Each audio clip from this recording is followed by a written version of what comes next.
이번 주 설교 말씀은 음, 에스겔서 12장 2절 말씀이 되겠습니다. 제가 읽겠습니다. 인자야, 네가 패역한 족속에 거하는도다. 그들이 볼 눈이 있어도 보지 아니하고 들을 귀가 있어도 듣지 아니하나니 그들은 패역한 족속임이니라. 아멘. 이 말씀은 이스라엘이 백성들이 바벨론의 포로로 1차로 끌려가서 그 그발강가에서 이 포로 수용소에 있던 에스겔 선지자, 에스겔이 그때는 아주 30대 전후에 아주 젊은 청년이었습니다. 아주 마음이 때가 묻지 않고 깨끗한 이런 청년이었는데, 제사장 가문의 이런 청년이었는데, 하나님은 이 에스겔을 불러서 하나님의 말씀을 대언하게 하셨습니다. 근데 17번이나 행동하는 행위 예언을 하도록 했습니다. 몸으로, 행동으로 예언을 하게 했습니다. 말을 에스겔서 3장 26절에 보면 혀를 입천장에 붙게 하셨다. 그들을 꾸짖지도 못하게 하셨습니다. 이 정도로 말을 못하게 하고 행동으로만 내가 시킨 대로 해라, 이렇게 하나님이 말씀하셨던 겁니다. 오늘 읽어드린 이 패역한 족속에 네가 거하는 도다. 그들이 눈이 있어도 보지 못하고 귀가 있어도 듣지 못한다. 이것은 이스라엘 백성들이 목이 곧은 이스라엘 백성들이 나라를 잃게 될 것이다 하는 예언의 말씀이 되겠습니다. 이스라엘이 예루살렘이 BC 586년에 멸망을 했습니다만 그 멸망하기 6년 전에 예언을 하게 된 예언의 말씀이 되겠습니다. 너희가 진정 하나님의 말씀을 거스르고 듣지 아니하고 돌아보지 아니하면은 이스라엘 예루살렘은 철저하게 붕괴되고 망하게 될 거다. 통치하는 왕은 두 눈이 뽑혀서 앞을 보지 못하고 끌려가게 될 것이다. 이런 예언의 말씀을 하나님은 주시게 됩니다. 지금 오늘날 우리 민족은 어떻습니까? 지금 우리 민족도 주사파에 포위돼가지고 정신 못 차리고 있습니다.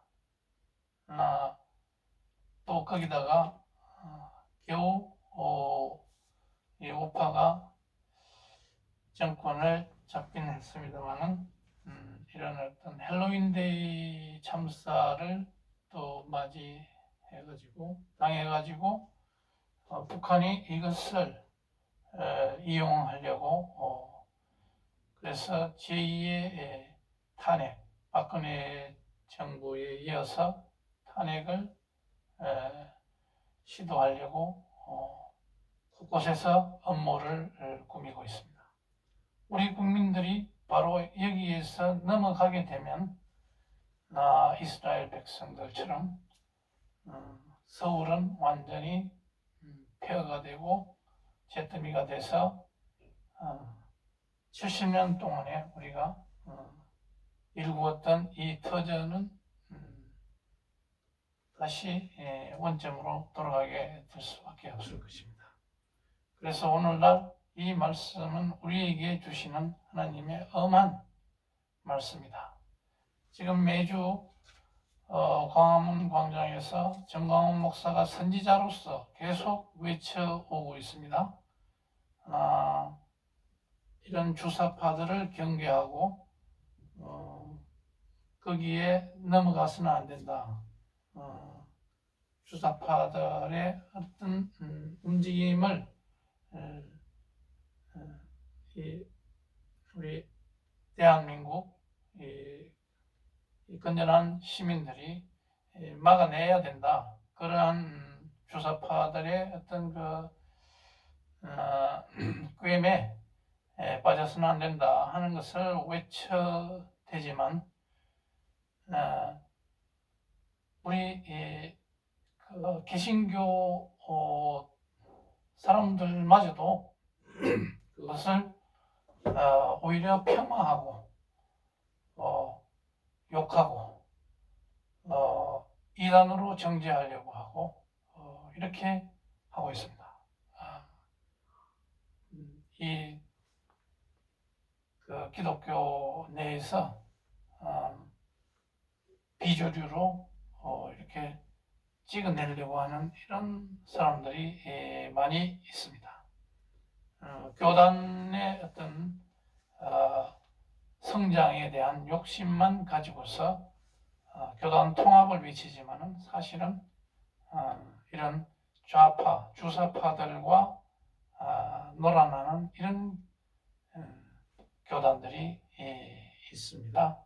성장만 자기네들의 성장만 내세우면서 여기에 협조하지 않고 나몰라라 하는 이런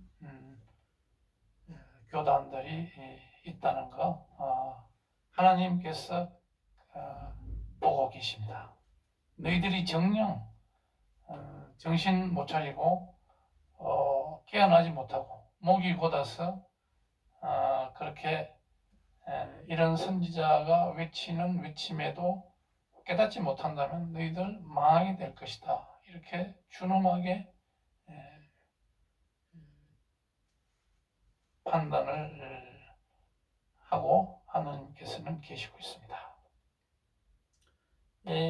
에스겔은 상징 행동으로 17번이나 이렇게 하고 있는데도 이스라엘 백성들은 그게 무슨 얘기인가 해가지고 이해를 못하고 있습니다.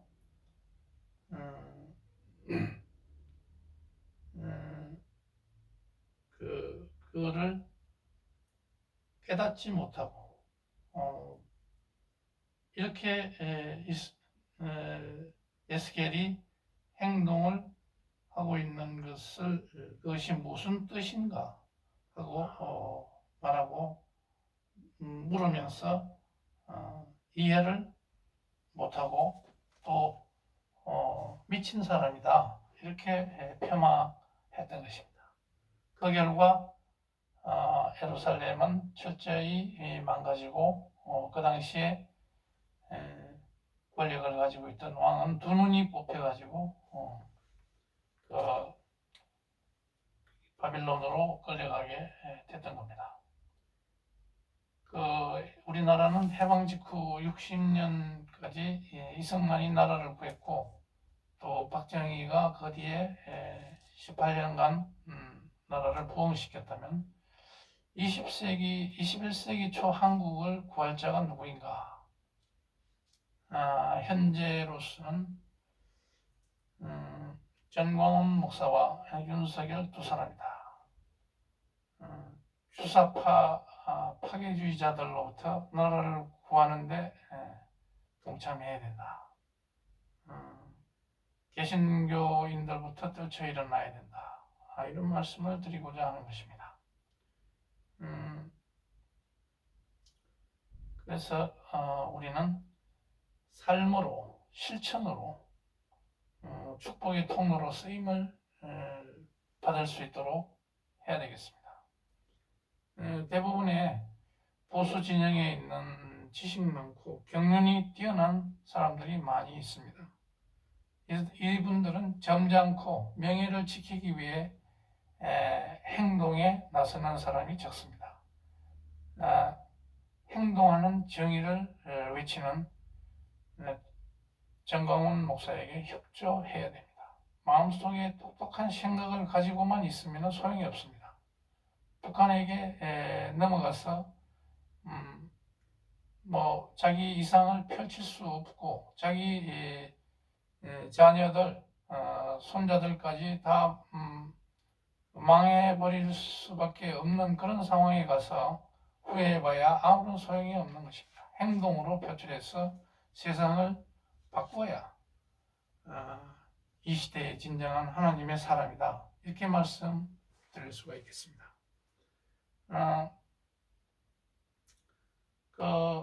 행동하는 양심, 행동하는 정의를 외쳤던 그런 사람들이 목사나 학자들 있었습니다.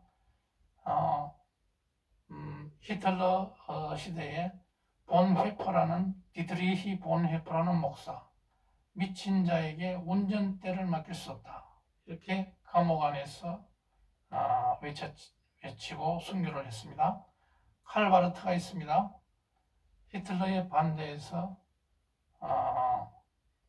반대 운동을 외쳤던 이런 정의를 외친 사람이 있었던 겁니다. 칼바르트는 20세기에 아주 하나님의 초월성을, 신정통주의자로서 하나님의 초월성, 종교개혁의 정통주의를 지켜냈던 그런 위대한 학자도 히틀러의 반대에서 그 당시에 많은 목사들이 입을 닫고 있었지만 이런 사람들은 외쳤던 겁니다. 지금 그 행위 예언을 했던 이 에스겔 선지자를 이스라엘 백성들은 철저히 무시했습니다. 그 몇 년 뒤에 예루살렘은 함락되고 철저히 무너졌습니다. 지금 한국도 매주마다 정광훈 목사의 예언적 집회, 가르침을 무시하면 주사파와 그 뒤에 있는 북한의 사주에 의해서 남한은 점령되고 유린될 것입니다. 점잖게 뒷짐지고 있을 때가 아닌 것입니다. 외국 박사 출신의 신학자들, 또 대형교회 목사들, 문재인 주사파에 부역했던 이런 목사들도 정신 차리고 정광훈의 지도력에 동참해야 됩니다.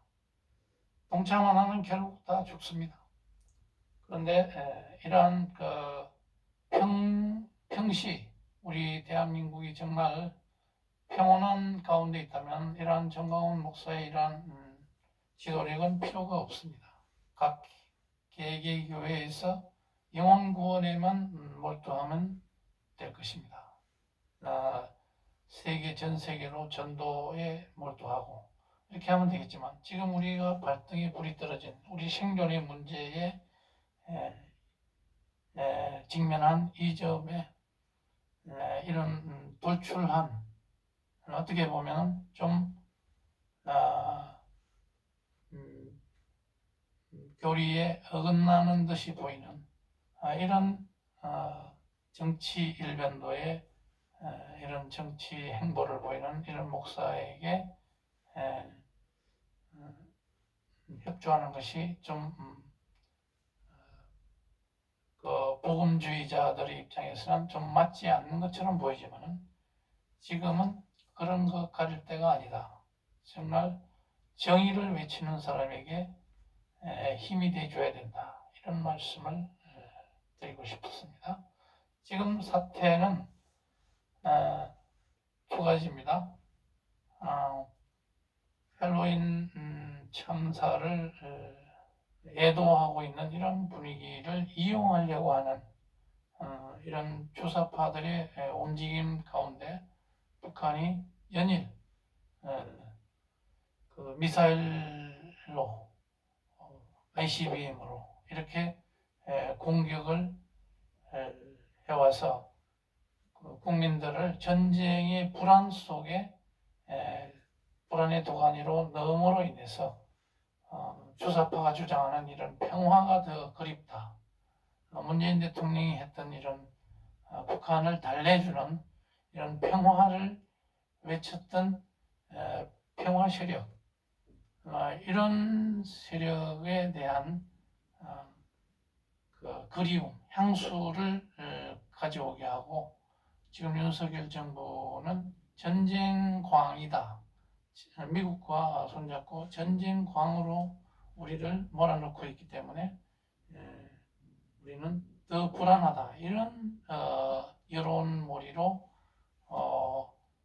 몰아가려고 하는 북한의 의도가 있기 때문에 우리는 거기에서 절대 말려 들어가면 안 된다 하는 것입니다.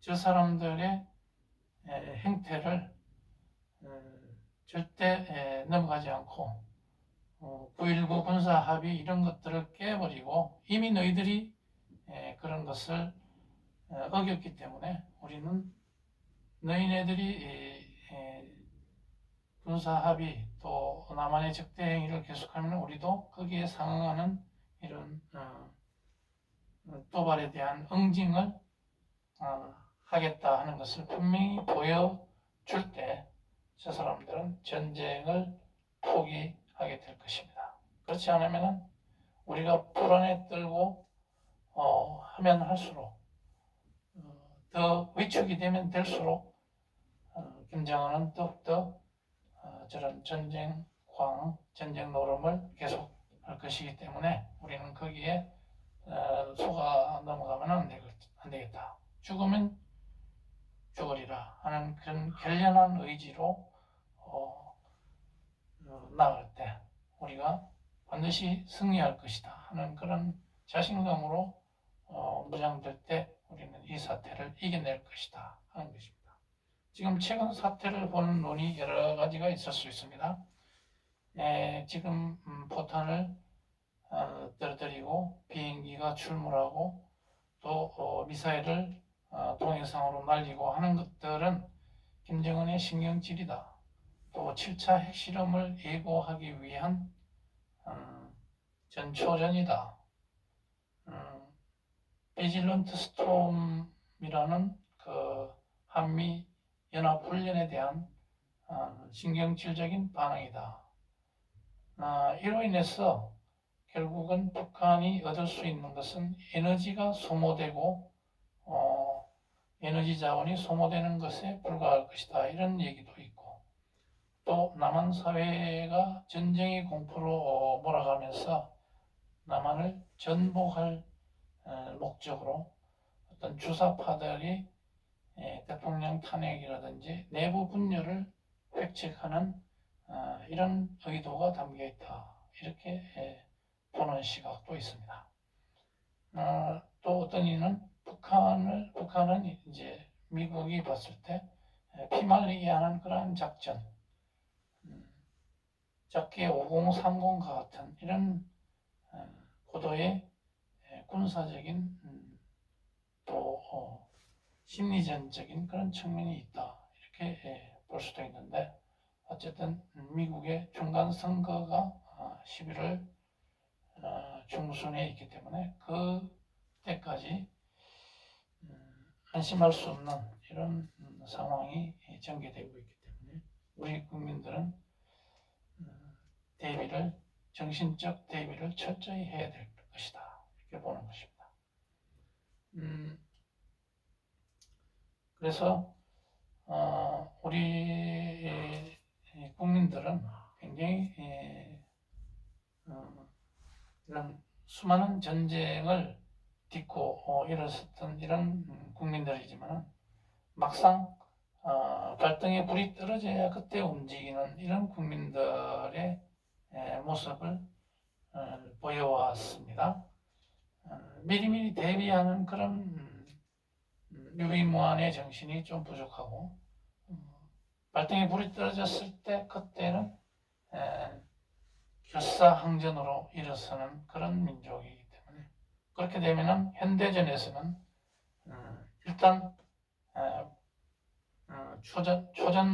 초전에 박살이 나버리는 이 현대전에서는 그렇게 하면 우리는 망가지게 돼 있습니다. 그렇기 때문에 절대 한치의